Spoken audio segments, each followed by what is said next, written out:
I've been doing this Assassin's Creed retrospective for a while now. I don't want to burn out on the series, so I try to take breaks in between a certain number of games. Like I reviewed the first 5 games, then took a break for a few months, then reviewed the next 3 games and took another break, etc. But the break between my Origins review and my Odyssey review is the longest by far, over a year in fact. I usually try and get a feel for how long each game is going to be so I can plan some sort of schedule for videos. But when I found out that Odyssey was going to be around 80 hours to complete, I was dreading playing it. In almost every Assassin's Creed game I've played, I tend to start getting tired of the games around the 35-hour mark. So with Odyssey supposedly being basically twice as long as that, yeah, I wasn't really looking forward to playing it, so I kinda just kept pushing it off. But procrastination will only ever get you so far, so I decided to stop beating around the bush and just play the game. And what I found was that while I did get tired of the game long before it finished, I actually enjoyed the majority of my time with Odyssey a lot. I played Assassin's Creed Odyssey on the Series X for one playthrough on normal difficulty. This video will contain spoilers, you have been warned.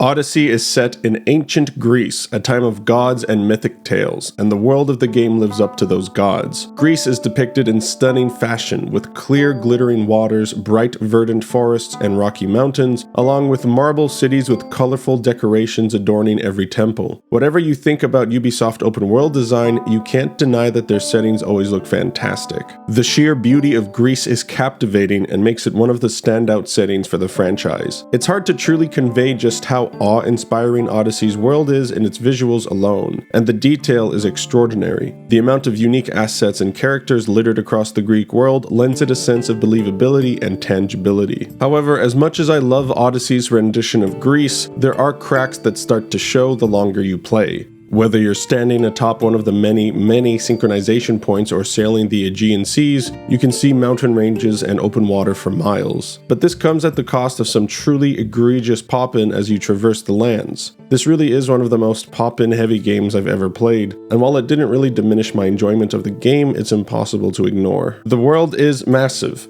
In fact, it's the biggest open world in any Assassin's Creed game ever as of the writing of this video, with 60% of the map being the open oceans. And even though there are a ton of unique assets in the game, you're going to see the same buildings and assets over and over and over. The first chunk of the game will wow you with its visual splendor and variety, and certain areas and cities like Athens or Sparta are distinct. Eventually, most of the world will kind of blur together. It's hard to tell one village apart from another, or one forest or mountainous region apart. Taken as a whole, Odyssey's world is spectacular, but the individual elements can be less than memorable. Some of the most memorable locations in the game are in the Fate of Atlantis DLC, but I'll get to that later in the video. Ubisoft Quebec took the lead on developing Odyssey, and one of the core parts of the game was the new dialogue system, which is a first for the series and really turns it into a proper RPG. During a GDC presentation, one of Ubisoft's lead programmers, François Paradis, explained that the game had 30 hours of cutscenes with 1,200 cinematic dialogues. Obviously, trying to do all of that just by hand would be ridiculous. So Ubisoft developed a method of procedurally generating cinematic dialogue scenes for basically every conversation in the game, complete with facial animations, character animations, different camera angles, unique lighting rigs, and much more. The entire presentation is worth a watch if you're interested in more of the behind-the-scenes part of video games. I'll leave a link in the description. Most of the game's dialogues are a mix of procedurally generated content and more hands-on elements, though there are some cutscenes that are only pro-gen and some that are fully mocapped and designed. The actual animations during gameplay are as expected for the franchise, really damn good. The lighting is impressive, and the weather system and day-night cycle work in tandem to make the world feel alive. Each NPC in the game has a schedule and daily routine thanks to Ubisoft's meta AI system, and assaulting enemy forts during the night can actually give you an advantage as some of the NPCs will be asleep. Considering that almost 2/3 of the map is covered in water, it needs to be pretty convincing water. And it is. I do kind of wish that they brought back a couple more things from Black Flag like rogue waves or sea storms, but overall the sailing is just as good as it's always been. There's a ton of voice acting in the game, and most of it is pretty solid. I don't know exactly what an ancient Greek accent would sound like, but every voice actor in the game does try an accent. A lot of them don't sound the same and pronounce certain words and letters differently, but at least none of them sound like they come from the modern day.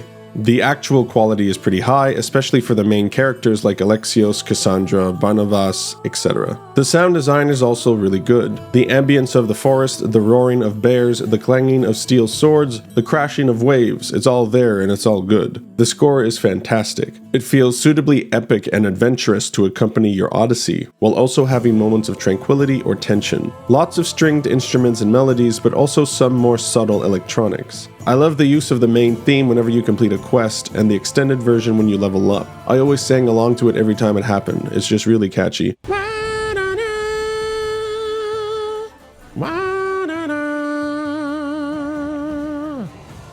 I went back to Origins for a bit just to refresh my memory, considering it's been over a year since I reviewed it, and I was really surprised at just how much Odyssey added to the overall formula, most of it being gameplay related. But the UI in Odyssey is definitely improved from Origins UI. The quest menu makes more sense, the map is more interactive, the inventory system and overall color scheme is just better. I mean, it's not a massive leap forward or anything, but it's just smart little changes that improve the user experience. There's also a ton of settings to better customize the way you want to play. Odyssey has 2 game modes, Exploration and Guided. Guided is your typical map marker-driven Ubisoft open world experience, and Exploration mode dials it down a bit to make it less heavy-handed. I opted for Exploration mode throughout my playthrough, and while it definitely is still very handholdy, it was a bit more fun having to work out where to go next with clues given as opposed to just a map marker. I also opted for full aim assist while using a bow and arrow because I find the default controls too floaty with the controller, and it vastly improved my experience with using the bow. Origins introduced level scaling to the franchise, but it also allowed you to turn it off completely, which I really appreciated because I do not like level scaling in RPGs, as I explained in my Origins review. Unfortunately, while Odyssey does have multiple options for level scaling, turning it off is no longer available. At most, enemies can be 4 levels behind your level. In terms of the game's technical state, I was very impressed. At launch, Odyssey was reportedly kind of buggy, but over the 4 years or so since its release, Ubisoft have continued to update the game with all sorts of content and bug fixes, so my experience was great. The game had gotten a Series X update which allows the game to run at a rock-solid 60 frames per second. I never experienced a single frame drop that was noticeable. The game's loading times are really fast as well, whether you're loading in for the first time or fast traveling. I think I only ran into a couple glitches or bugs in my whole 81 hours played, though the game did crash on me once, I'm not sure why. Odyssey brings back the discovery tours introduced in Origins, and it offers an educational look into the ancient Greek world. I really appreciate the work that goes into these, and I'm sure bigger history nerds than I really get a kick out of it. But personally, I kind of prefer the old codex method of dispensing historical information, as it was integrated into the main gameplay experience rather than being a separate mode altogether.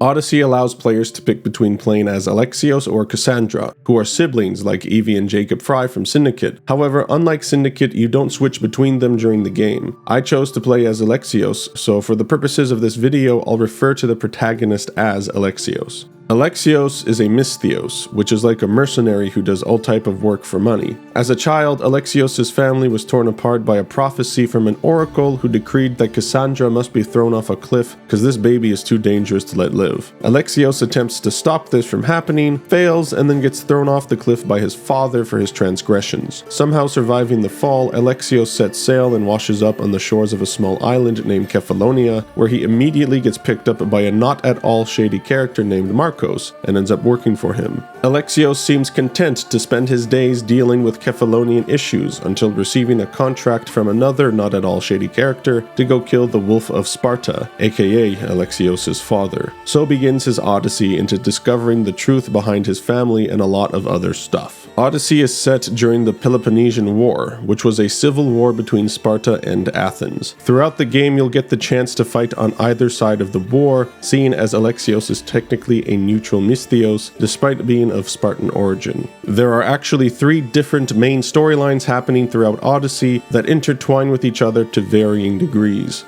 There's the main family storyline, which follows Alexios as he attempts to uncover the truth about what happened with his family and reunite with his mother. There's the Atlantis storyline, which gets introduced late in the game and is tied in with the Isu subplot for the series, and there's the Cult of Cosmos, which essentially play the role of the Templars in the game. Odyssey is actually set the furthest back in time of any AC game, despite the previous game being called Assassin's Creed Origins. I'm not sure how you can have a game set before the origins of the series, but whatever. This just goes to show how right I was in my Origins and Resident Evil 8 reviews about this annoying trend for long-running series to go back to the beginning and try to rewrite or retcon shit that was never planned at the start of that series, and just shoehorn it in because they have no other ideas or just want a gimmick to sell the next entry. Alexios is not an assassin, because the assassins or hidden ones don't exist yet. Alexios doesn't even have a hidden blade. Yes, you heard me right. The most recognizable and central tool in the entire series does not show up in Odyssey, at least not in the main game. As I just mentioned, the Cult of Cosmos is subbing in for Templars because the Templars also don't exist yet. Although apparently the Order of the Ancients do, they just aren't operating in Greece, I guess. Not until the DLC anyways. So given that Alexios isn't an assassin, this is the first game in the franchise to allow the player to kill civilians, which meant that some interesting combat scenarios did happen when I was less than careful in a city. Surprisingly, I really liked most of Odyssey's story. It's actually one of my favorites in the series, which isn't saying that much because I think that most of the games don't have great stories. But I felt compelled to find out what happened to Alexios' family the whole way through, and I liked the way that the cult was integrated into the whole world of the game. Almost everywhere you go, the cult has some sort of presence, and it isn't always obvious. There were quite a few times where I was doing some random side quests that eventually led into a multi-part quest that ended up being directly connected to the cult storyline. These moments of organic discovery and connection were really cool. I also really liked a lot of the characters in the game, like Barnabas, an old sea dog who's less grizzled and more friendly, and Herodotos, who at first seems kind of shady but ends up being one of Alexios' closest confidants. Then there's the whole Athenian group with Socrates and Alcibiades, who is certainly a memorable character and a walking, talking HR disaster.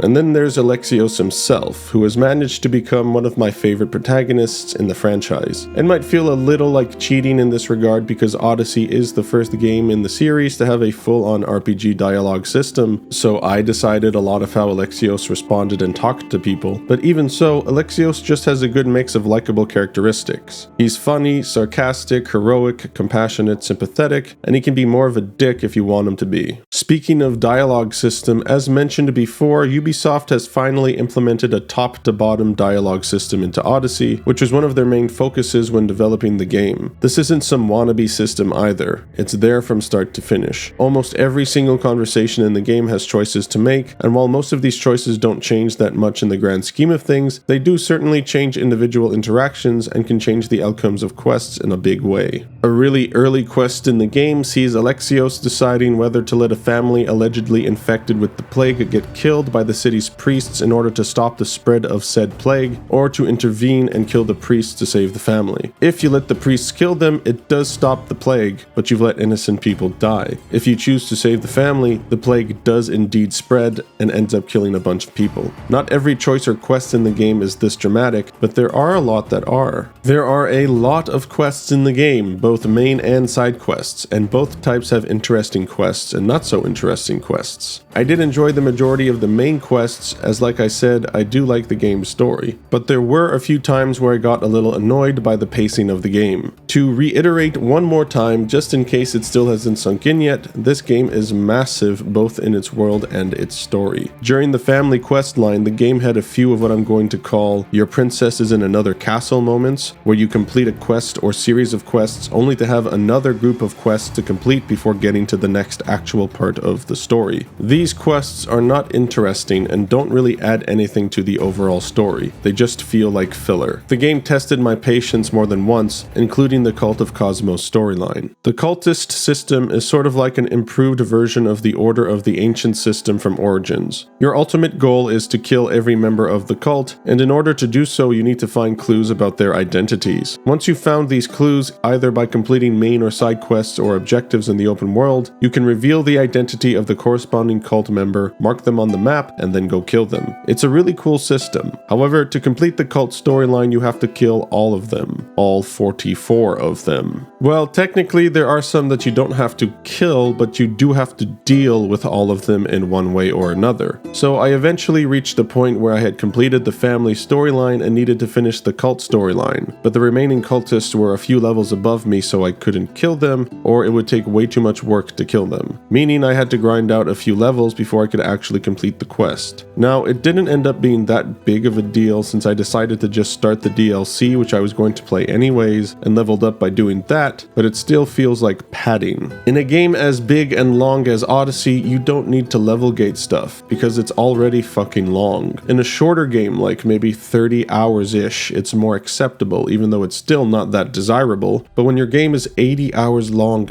don't stretch it out with this kind of nonsense. As I said earlier, a lot of the side quests are cool and end up interweaving with the main story well, but a lot of them also feel like padding and filler. Basic fetch quests and have you clearing world objectives like enemy camps and forts over and over and over. Odyssey also has user-generated content, i.e. quests that players can create using the story creator mode that's available online. You can write your own dialogue, place NPCs in the world, create chain of events. It seems like a pretty in-depth system. I personally didn't dabble in creating quest lines myself, but I did play a couple player-created quests, and you can get XP from these quests. But there's so much content in Odyssey already, I didn't really feel the need to play more user-generated content. The game does have a few romance options, but calling them romances is a bit of a stretch. You'll come across certain characters during quests that the game allows you to flirt with. Both male and female romance options are available to either Alexios or Cassandra. You'll do a quest for them, then flirt with them, then do another quest for them, flirt with them again, rinse and repeat until you bed them. You can usually recruit them for your ship afterwards, but after the last quest, you never talk to them again, and it's like they never existed. It's quite weird to have multiple romance partners on your ship with no way of interacting with them. I guess I'd say it's a decent first attempt at a romance system for Ubisoft. Overall, the biggest issue I had with Alexios' story or stories for each different storyline were the endings. Each ending is a bit disappointing in their own way, whether it's because it feels half-baked, unsatisfying, or just confusing. For a game that's this long, to end on a bit of a letdown really made me feel kind of empty after it was all said and done.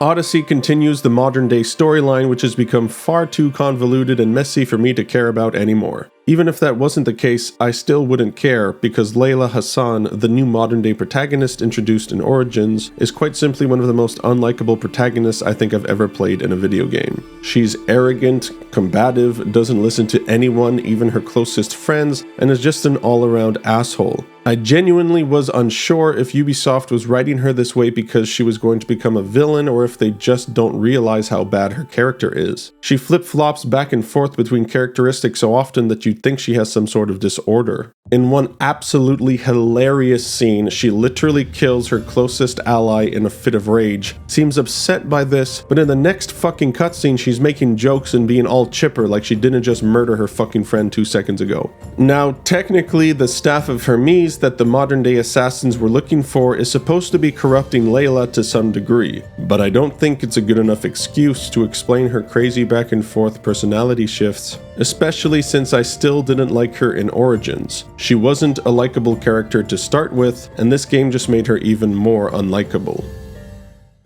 Odyssey is sort of a culmination of over 10 years of Assassin's Creed. It takes most of the mechanics that have been present in the franchise in one form or another, and brings it all together in a feat of game design and technical prowess. Odyssey is genuinely an achievement. The amount of systems and mechanics present in this game is insane, and the fact that they all seamlessly blend together and interweave is just damn impressive. But let's go through it all one step at a time. The parkour system is not what it used to be, for better or worse. In previous Assassin's Creed games, you had to figure out how to climb a building. It required some amount of effort and thought. Origins and Odyssey are different. If you see something, you can climb it, regardless of whether you should be able to. It's a trade-off. On the one hand, the parkour system is less complex than it's ever been for the player, which means it's less of a focus. But on the other hand, the massive free-flowing world of Odyssey would be much more of a pain to traverse if you were unable to climb certain mountains or structures, or had to take time to figure out ways to do it. There are a very small number of occasions where Odyssey does ask the player to parkour up or through various obstacles in a specific way, like the older games, and these were a nice change of pace, but I don't think that the old style would fit the new style of game design very well. You can call your horse in the open world at any time provided you are in an open area, and you can even let your horse auto-guide you to your map marker. You can also loot from your horse, which is such an underrated feature in games. Alexios is descended from the Isu, so for the purposes of this ancient Greece setting, he's kind of like a demigod, and the game definitely plays with that, especially in the DLC. I don't know if the game ever actually connects this ability to Alexios' Isu blood, but I'm going to. In regards to free running, once you've reached level 20, you no longer take fall damage, period. So you can jump off the highest mountains in Greece and just keep trucking. It really makes a difference because having to climb all the way down from somewhere really high after you've just climbed up there is a real pain in the ass, so this ability really keeps the game flowing. The combat in Odyssey is pretty good for the most part. You have a light or heavy attack, the latter of which can be charged up for more damage, and a stunning effect if you unlock the corresponding ability. You can parry enemy attacks when their weapons glint, but if they glow red, you have to dodge or roll as those attacks cannot be parried.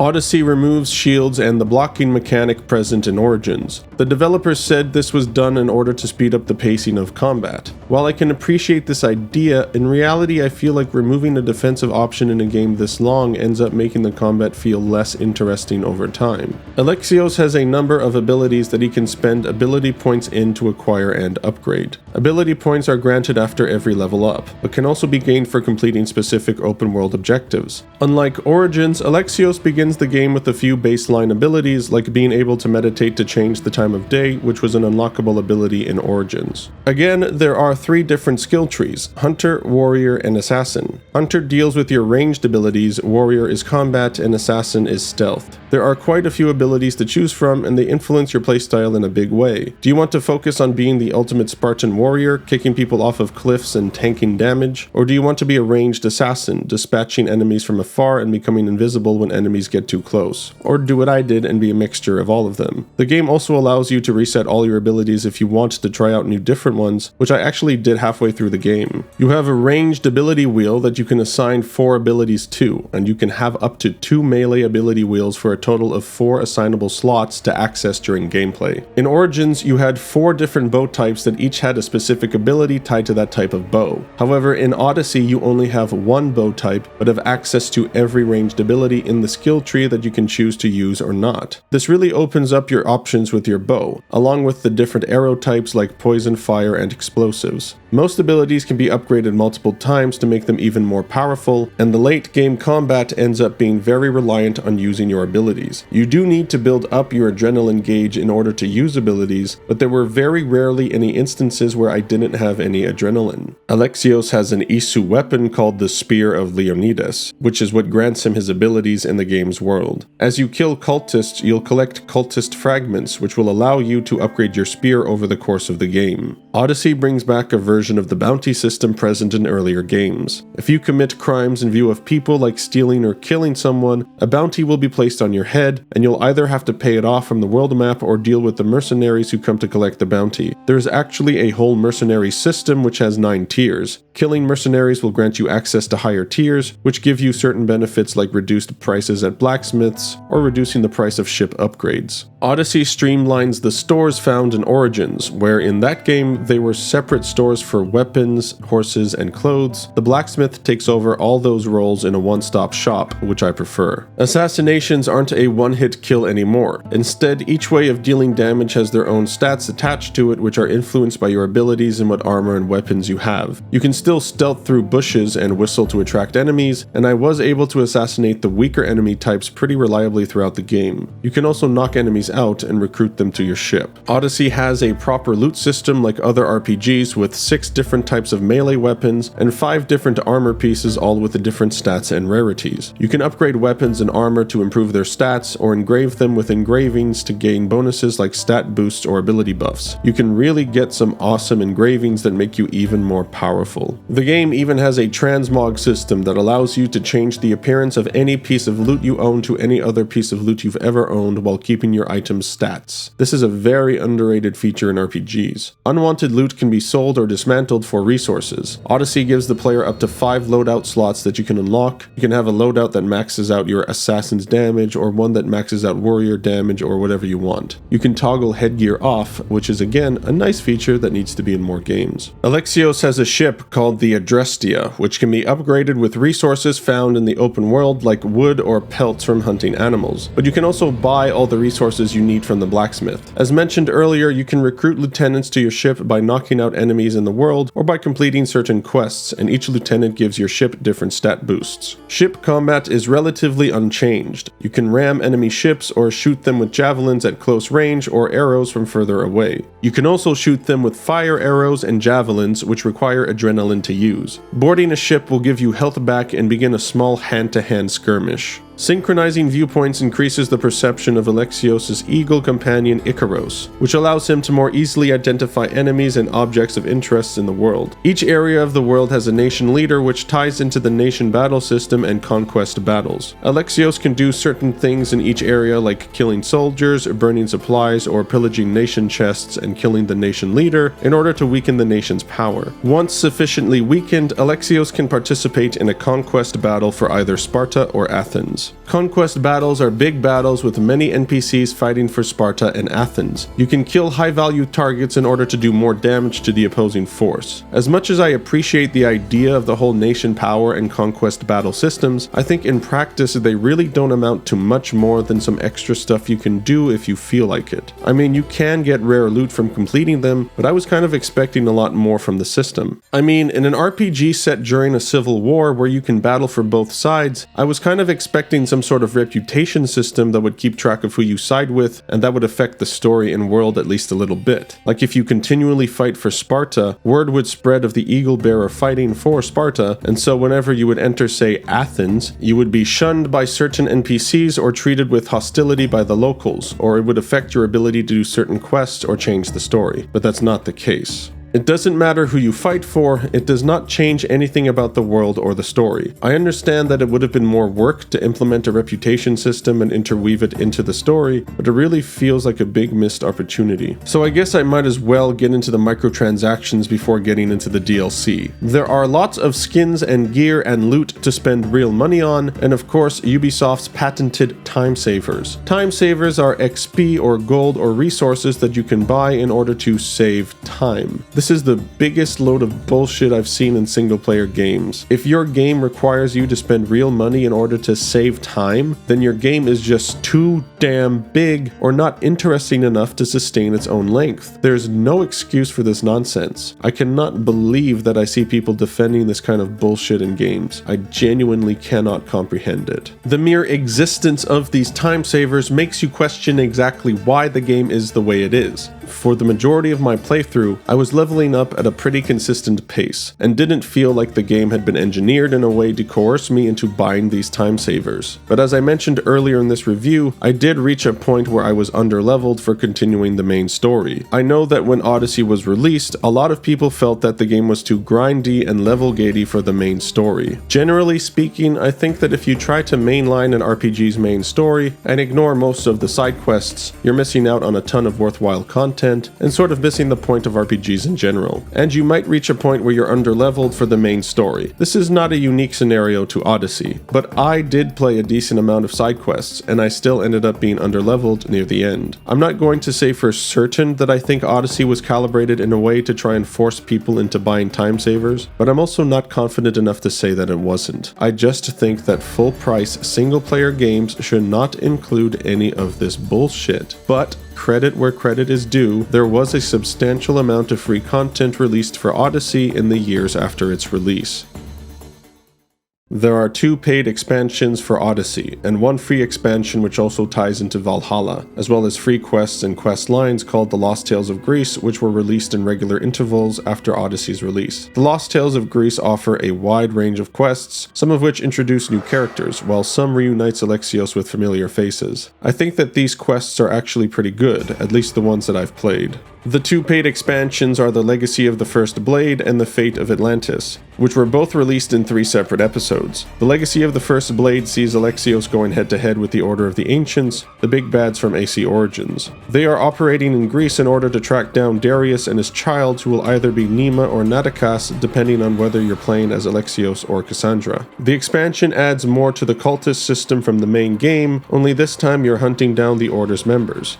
Honestly, after completing the main game's cultist quest, I really wasn't excited to have to do more of that. Thankfully, you don't need to kill all of the Order's members to complete the quest. Along with the main DLC quest line, there are a few other optional quests to complete as well, though I don't think I did any of them, as by this point I kinda just wanted to finish the game. This DLC is a pretty solid expansion. It doesn't really add much to the overall experience in terms of new mechanics or locations. It does add new items and cosmetics, and 3 new abilities, 1 per episode, which are pretty cool. I did like the story of the DLC. Alexios helps Darius and Nima escape from and defeat the Order, and there are some interesting things that happen along the way, such as Alexios and Nima having a child, which is not something the player gets to choose. This ruffled some feathers when the DLC first came out, as people were upset that in a choice-driven RPG, where you get to choose various romances and influence the outcome of the main story, Ubisoft would add a romance that you could not avoid regardless of what sexual orientation your character was supposed to be.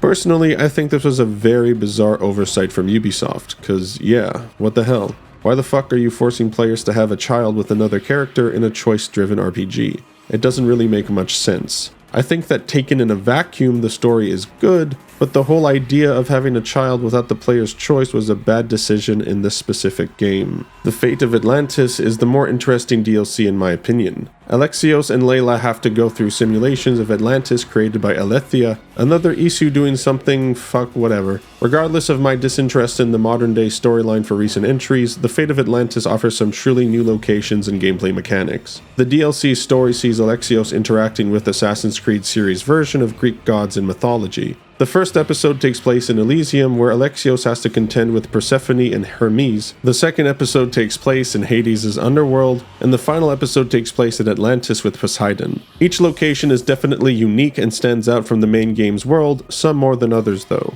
Atlantis and the underworld are very different, one very futuristic and the other very dark and depressing, which is a startling contrast from Greece. Elysium is beautiful, but is the most similar to the main game. Each location now has these wings of Hermes, which are essentially teleporters that allow Alexios to quickly ascend or descend to the top or bottom of various locations. I think they overdid it a little in the first episode, as Elysium is quite big and navigating it can be tedious as each area of interest is so high up that you kind of have to use the teleporters. But the next 2 episodes rein it in a bit, both size-wise and height-wise. The Fate of Atlantis expansions more or less throws ability points at the player, which meshes well with the story, as Alexios is having to face his Isu side and come to terms with what that means. The DLC really makes you feel more powerful as a result, which is also helped by the new enhanced abilities the DLC adds. Certain abilities can be enhanced once they are fully upgraded. These enhanced abilities don't add to the existing ability, rather they change the ability, but you can switch between the original ability and the enhanced one whenever you want. The DLC adds new enemies with various new moves and abilities, like an enemy that can lower your adrenaline gauge or an enemy that can disable it for a few seconds. All in all, I really enjoyed the Fate of Atlantis DLC. In fact, I think it's my favorite DLC in the entire series, and along with the Legacy of the First Blade, I do think that Odyssey has the best DLCs in the entire franchise. The last piece of DLC for the game is the Corfu quest, which crosses over into AC Valhalla. I didn't know anything about the quest going into it beyond the fact that it was a crossover quest. So I had assumed that at some point in the quest, Alexios would meet up with Eivor, the Valhalla protagonist, and each quest for each game would just have a different beginning but end up the same about halfway through once the characters met up. This is not the case. The quest in Odyssey is just the first part of the quest, and you do not encounter Eivor at all, with the second part being the conclusion in Valhalla. The quest in Odyssey is fine. It's nothing groundbreaking, but it sees Alexios finally come to terms with what his immortality and responsibilities truly mean. It also removes your abilities for a decent chunk of the quest, which really threw me off, as by this point in the game the combat had become so ability heavy that I kind of felt naked without them. All in all, the Corfu quest in Odyssey was a little underwhelming, but I hope that it concludes in a really spectacular fashion in Valhalla.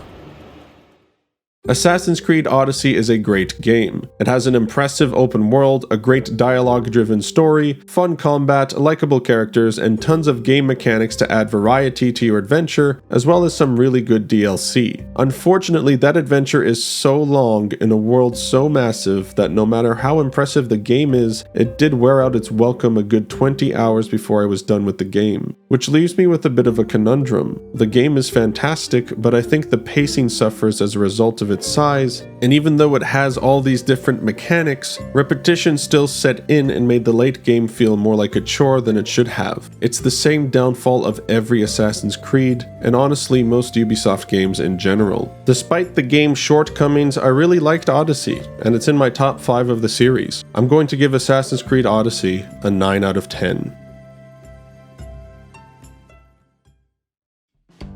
God damn, this was a long time coming, and quite a long review process. It takes forever to play games that are this long for me, but I'm glad that I did it. The next review should be Resident Evil 4 Remake. If you enjoyed this video, please consider leaving a like, subscribing, and commenting your thoughts on the game. Thanks for watching.